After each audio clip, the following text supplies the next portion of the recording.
প্রিয় ভিউয়ার্স, গ্রাম বাংলার পাঁচালী চ্যানেলে আপনাদের সবাইকে স্বাগতম। আমরা অনেকেই গরুর দুধ এবং মাংস খেতে পছন্দ করি। যে দুধটি ঘন থাকে এবং খেতে অনেকটাই সুমিষ্ট থাকে, সেটি আমরা বেশি খেয়ে থাকি। মাংসের ক্ষেত্রেও ঠিক তাই। এক্ষেত্রে প্রাকৃতিক পরিবেশে অর্থাৎ খোলামেলা জায়গায় যে গরুগুলো লালন পালন করা হয়, বড় হয়ে ওঠে, সেই গরুগুলোর দুধ এবং মাংস বেশি ভালো হয়ে থাকে। আমাদের গ্রামগঞ্জে অধিকাংশ ফ্যামিলিই গরু পালন করে। কেউ একটি, কেউ দুটি, কেউ তিনটি, কেউ চারটি গরু পালন করে বা আরও বেশি পালন করতে পারে। তারা মূলত দুধের জন্যই গরুগুলো পালন করে। আবার যে গরুগুলো অতিরিক্ত হয়ে যায়, বিশেষ করে ষাঁড় গরু, সেগুলো বিক্রি করে দিয়ে অর্থ উপার্জন করে। আবার কেউ কেউ বাণিজ্যিকভাবেই গরু চাষ করে। আমাদের গ্রাম অঞ্চলের প্রকৃতি অনেকটাই পরিবর্তন হয়ে গেছে।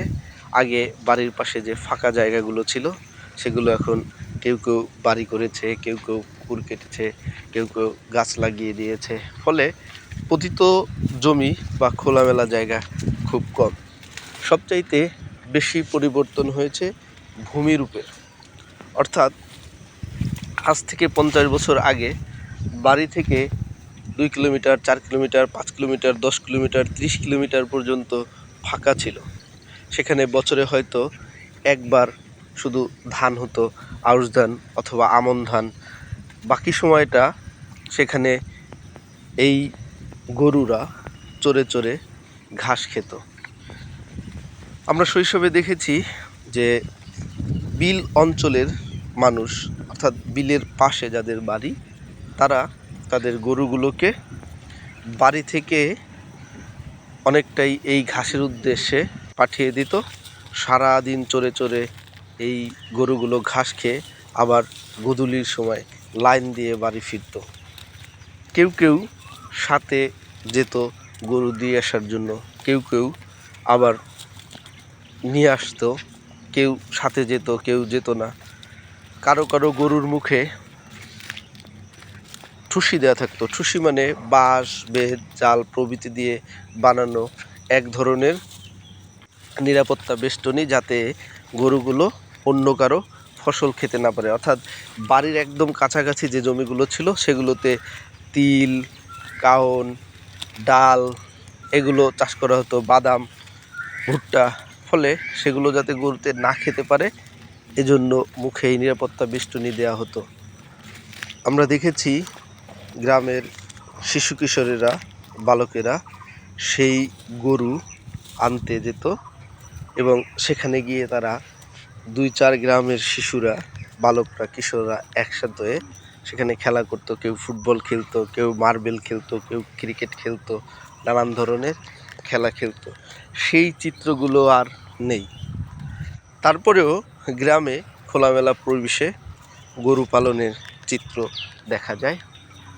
বাড়ির পাশে যে জমিগুলোর ফসল কেটে নেওয়া হয়েছে বা তুলে ফেলা হয়েছে, যেখানে আর ফসল এবছর চাষ করা হবে না, সেই জায়গাগুলোতে এই গরু ছেড়ে দেওয়া হয় বা গোছর দেওয়া হয় বা চড়ানো হয়। আবার বাড়ির পাশে যে পতিত জমিগুলো আছে, যেখানে কোনো চাষাবাদ হয় না, ফেলে রাখা হয়েছে, সেই জমিগুলোতে এই গরু ঘুরে ঘুরে খায়।